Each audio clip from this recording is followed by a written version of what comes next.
Good morning, everybody.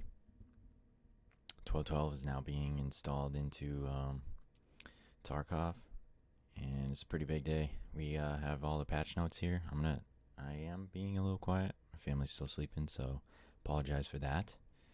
But yeah, let's get into it. So key changes. Number one, the additional lighthouse. And I'm not going to go ahead and read all of this, but I'm going to go to this one. Number two, the lighthouse location will feature a new AI type, USEC operatives, also called as rogues. I do believe this is probably like the Black Division, what we've seen little leaks from. But anyways, they are a gang of former PMCs who previously operated together. They are well armed, well trained, and use coordinated combat tactics. They have similar interests to the Raiders, but have united around and shared military past.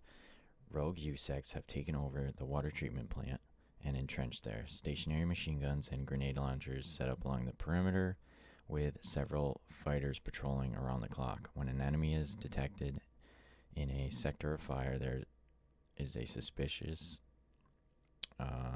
there's suspicion of enemy presence. The guards will open suppressive fire, trying to prevent the enemy from approaching their territory.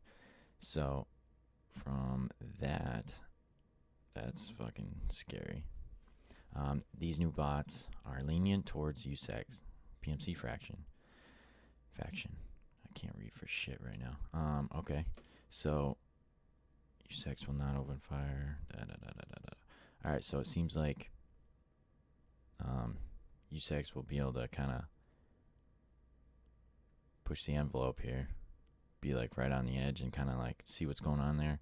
We won't really be able to enter, but seems like they're going to shoot on sight. It also says if you engage in the fighting with the rogues, you'll be considered a traitor and treated hostile for the next several raids.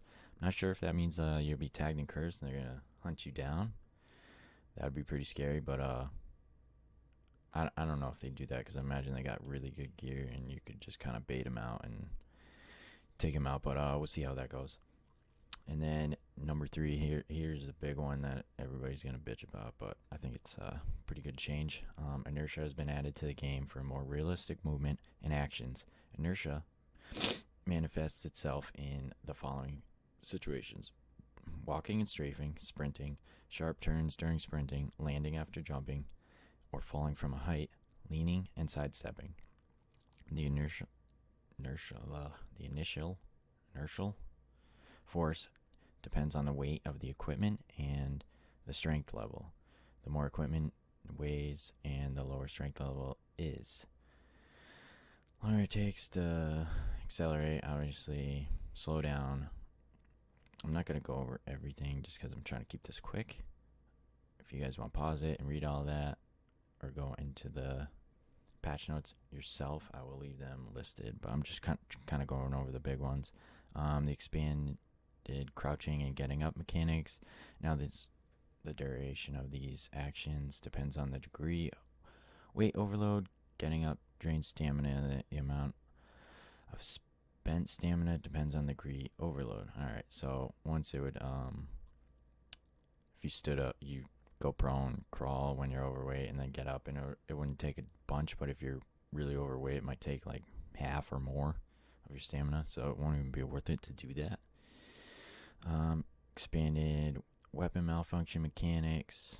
So now we have failure to eject, failure to feed, jammed bolt, and it says malfunction cannot occur in the weapons with durability more than 93%, except malfunction caused by overheating. Okay, now where's that other part? Now, in order to fix a malfunction, this part, you will need to determine its type first.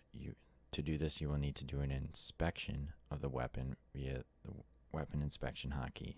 So before, you used to get a little pop-up that say, I think it was like Shift T for me. I'm not sure what it was for everybody else, if that was just because my keybinds or what. It seems like now you're gonna have to like clear the jam or whatever. Now you're gonna have to inspect the weapon first. So this is why carrying sidearms gonna come in handy, this wipe, for sure. So you can just swap, because you're going to have to now inspect the weapon. Then it's going to probably tell you what's going on, or you're just going to have to visually see it. I'm not sure.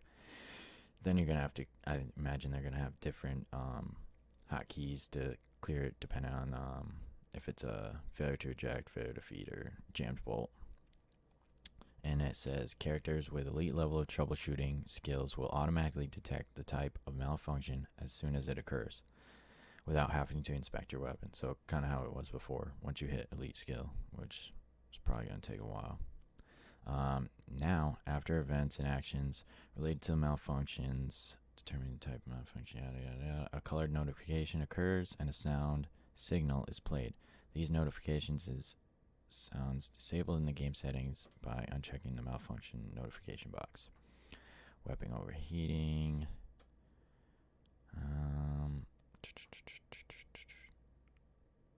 Alright, that's kind of, we already knew that was coming. I'm not going to go into detail over that.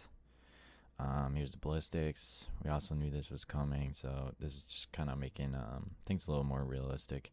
Not going to dive right into it, but that old trajectory used to have like pretty big drop off on a lot of rounds, so now they're going to fly a little more straighter. Voip is being added. So just going to go through one part that I saw. Obviously, they don't want people to abuse it.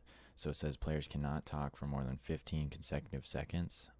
This means that every 20 seconds in a raid, you can only talk for 15, regardless whether it's consecutive or not. So that's going to kind of just be there just so people aren't abusing it. Should be fun. Expanded the operational tasks, added description variety of all types of operational tasks, added the completed operational task statistic to the player's status screen, and added exit through specific extract condition for the exit the location type tasks. Added the ability to partially use different types of food and drink. Yeah. Not gonna go through that. 12, added new items, new weapons, new weapon parts, 4 new hand grenades, including impact grenade. This I don't really think is going to be fun to deal with, but we will see how that plays out. New equipment, new barter items, new new keys, new storage cases. So you're going to get an injector case for stims and such, and a card holder. Rangefinders, so that's plural. Handheld rangefinder, and a tactical rangefinder module. I'm not sure what the difference is there. I imagine the handheld one is going to be the one we saw in the trailer. And I'm not sure if that's something you can put on your weapon, and then you'll be able to see it through the sight and whatnot, but we'll see. 5 new cartridges, new clothing for you, second bear, new unique armbands, and we get new face types for both fractions at the start of the game. Added new quests on Lighthouse location. Graphical changes and optimizations. Screen space reflection, a reflection affected from wet or glossy surfaces, water surface. The technology has been completely redesigned. Now the reflections look more realistic when the load on the system is noticeably reduced. Added optimization for vegetation rendering at long distances. This allows us to significantly reduce CPU load on locations with large number of trees and other vegetation, aka woods. Added optimization of physical collision objects. Added various server optimizations. SSR is now enabled by default on high and ultra graphic presets. Reduce the desaturation effect during rain. Picture is now more vivid. What do we got here? This is just a list of fixes and bugs. I am not going to go through all of these. But like I said again, I will put the link to this in the description. And there's a huge thing coming up that I saw here after all this. Adjusted and also improved the characters. So some equipments.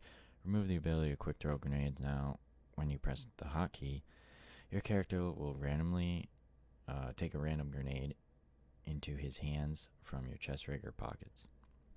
Adjusted and added new crafting recipes for the hideout. Changed the condition for unlocking hideout zones. All keys now have durability, 100 units, except for keys that already had a durability.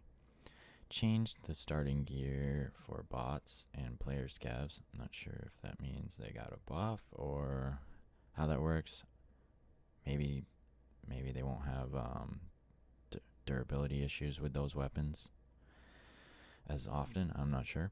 Various balancing changes to rarity and spawn location items. Change fixes for logic and parameter. Various weapon attachments, various changes in trader range of items, many locational fixes and improvements, balance changes and tasks rewarded, and this one is massive. Specific items can no longer be put up and purchased on the flea market. Look at all this. Exfil helmets, Vulcan Alton, so slicks, hex grids. This is huge. All like the class 5 armor and up, it looks like, basically. I'm not sure. Some of this is class 4. I'm not sure. But anyways, and look at all the top tier ammo. I think most ammo, actually. No, not most ammo, but all like the top ammo you can no longer put on the flea market and purchase. So this is gonna be pretty freaking big. I'm not sure. Can you put thermals and stuff on there still? Yeah, it looks like it's mainly high tier ammo and armor. So that's pretty big. A lot of people would just farm raiders and stuff and either put that on the market and make tons of money. And same thing with ammo. So now ammo, you're gonna have to strictly go through trader or craft. So I think this is one of the biggest things I personally did not see coming. But yeah, that's about it. I believe I'm not sure how long the patch says 4 hours, but last wipe, I believe it took a lot longer. So, well, hopefully we'll get that soon. And yeah, thanks for watching. Like again, it said I'll put a link below in the description, and hope everybody enjoys this wipe. If you like the video, hit the like button. If not, hit the dislike button, and hit subscribe if you want to see more. I'm gonna try to keep up on this wipe if I have more time, and I appreciate it, y'all, for coming and watching. Thanks.